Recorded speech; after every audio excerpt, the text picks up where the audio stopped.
Bonjour, bonsoir, bienvenue dans cette nouvelle vidéo. Aujourd'hui, nouveau film, hein, c'est une nouvelle journée. Donc, on poursuit l'aventure, qui n'est pas une aventure, mais le petit essai que j'essaie de faire. Dans le fond, c'est juste une vidéo par jour où est-ce que je parle d'un film qui, dans un calendrier de l'avant Funko Pop, dans le fond, dans chaque case, il y avait une figurine, puis je parle du film relié à la figurine. Sans montage, le moins possible. En tout cas, je mets des images si jamais j'ai besoin. Et, ben, c'est ça. C'est comme une conversation, mettons, avec ton ami. Tu parles avec, tu vas sur un sujet, tu dévies du sujet, tu reviens sur le sujet.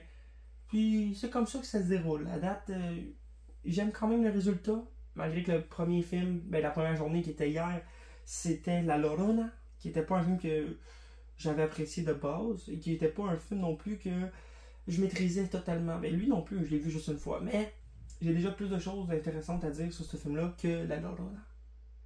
Malgré que j'aimais bien le fait parler du Conjuringverse, mais en tout cas, tout ça pour dire que je continue avec ce film aujourd'hui qui est au Québec, Génération perdue, et dans le reste du monde, Wall Wild, The Lost Boy. Donc je sais pas si en France, j'aime ça comparer les titres français québécois, s'ils ont un autre titre ou si c'est Génération perdue. Si jamais vous le savez, dites-moi-les dans les commentaires. Sinon, ben, Génération perdue, c'est un film de 1987, oui, juste avant les années 90, et ben c'est honnêtement, c'est vraiment un film qui comme une petite genre de petite capsule temporelle où est-ce que ben, ça sent les vibes de ces années-là. Puis c'est peut-être ça que j'ai adoré le plus dans le film. C'est hey, fin des années 80. Peut-être une des époques que j'aurais aimé vivre dans ma vie. Ici, en gros, l'histoire. Je voulais juste le résumer, mais c'est parfait. Juste ça, si tu sais ça, c'est assez. Deux frères adolescents, Michael et Sam, emménagent avec leur mère dans un petit village dans le nord de la Caroline. Point. Vous avez juste besoin de savoir ça. Et ensuite, vous pouvez savoir que c'est un film d'horreur. Slash comédie. Je sais pas pourquoi ils mettent slash comédie. Oui, c'est pas horrifique, ça fait pas peur. Mais il y a quand même une petite ambiance assez intéressante. Le film est réalisé par Joel Schumacher. Si vous savez pas c'est qui, c'est lui qui nous a donné les deux meilleurs Batman. Ok, peut-être pas les deux meilleurs Batman, mais en tout cas, Batman à jamais, Batman Forever, et Batman et Robin 95-97, si je me trompe pas. Et bien dans le fond, c'est ça. Deux Batman assez discutables. Je pense que Batman Forever est un petit peu plus apprécié par les gens que Batman et Robin.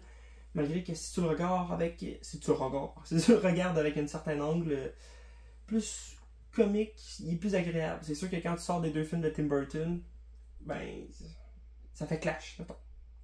Donc c'est ça, Génération perdue, c'est un film qui met en lumière un petit groupe assez mystérieux qui se promène dans le village. Le plus grand frère, lui, il va commencer à se tenir avec eux. Tandis que le petit frère, lui, va se tenir avec deux autres petits gars du comic shop qui je sais pas si c'est eux autres qui gèrent la boutique, mais en tout cas, ils prétendent des choses sur la gang de motards. Est-ce qu'ils ont raison? Est-ce qu'ils ont tort? C'est ça que le film va nous amener à savoir.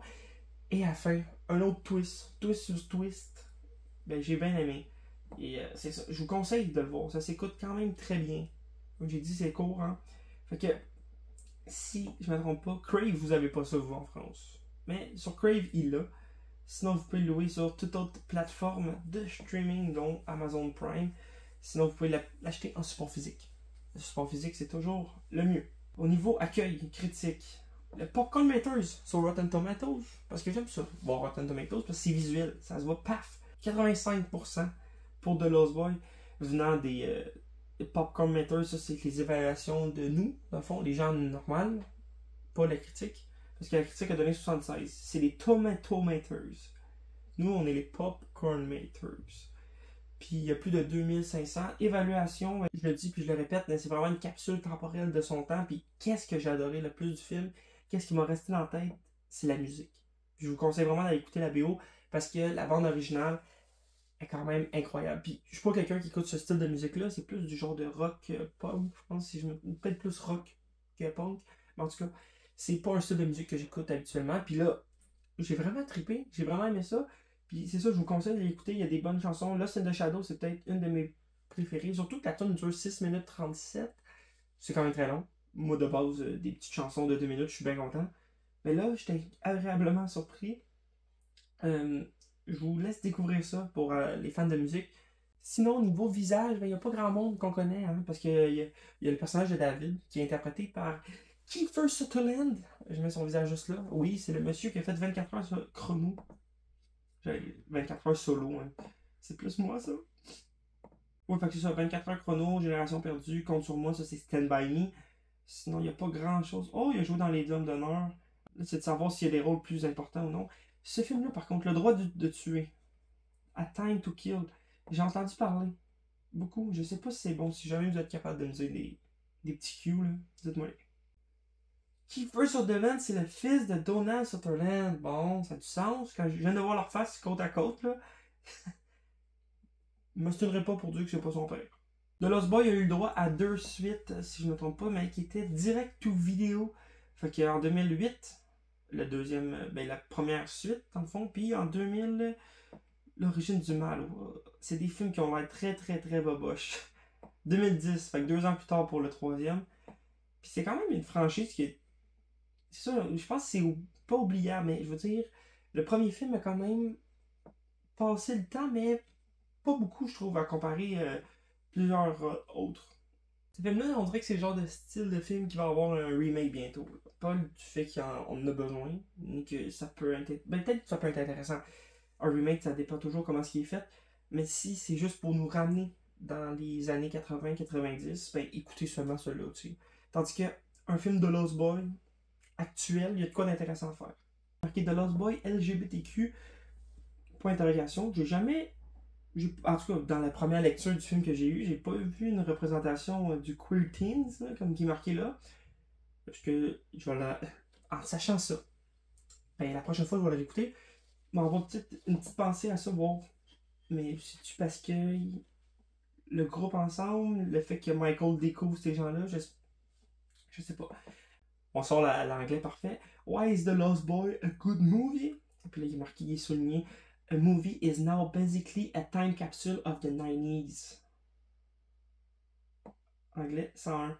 Fait que c'est ça, comme je dis, ça pue les années 80. Genre, si vous êtes un fan fini des années 80, vous aimez ces films-là, cette vibe-là, ben vous allez adorer Génération perdue. Ah, j'ai pas pensé de vous dire les scènes que j'aimais bien. Il y a la scène où est-ce que les jeunes, la gang de jeunes, on dirait qu'ils se sont pétés sa drogue. Ça, c'était quand même bien fait. Moi, ça m'a fait rire. Et sinon, il y a la scène où est-ce qu'ils s'accrochent. En tout, c'est vraiment sur une des affiches principales du film. Pas l'affiche rouge, mais la bleue. Je vous mets ça là. Ils sont tous accrochés en dessous. Et il se passe des choses. Ben, ça nous amène à une révélation du film. Je pense que je commence à faire le tour. Là, je viens de voir que The Lost Boy a eu le droit à sa série de bande dessinée. Ça peut être intéressant. Si jamais il y a des gens qui ont vu le 2 et le 3, mais dites-moi dans les commentaires si ça vaut la peine, si ça vaut le détour. Là, j'ai jugé le fait que ce soit un direct ou DVD. C'est peut-être du mauvais jugement de ma part, mais je veux pas souffrir pour rien non plus. Fait que sur ça, je pense que j'ai fait le tour. Là, c'est vrai. Là, c'est fait. Fait que si jamais vous voulez, vous avez des questions, si jamais vous voulez échanger sur d'autres choses, on se voit dans les commentaires. Sinon, je vous dis à demain pour le prochain film. Et il y a toujours place à amélioration. Donc, si jamais vous avez des commentaires, autant positifs ou négatifs, en autant que ce soit constructif, ben, je vous attends en bas. Juste en bas ici. Sur ce, ben, je l'ai pas dit en première vidéo. Likez, si vous voulez, hein, si ça donne de la force. On se voit la prochaine fois pour un nouveau film. Ciao!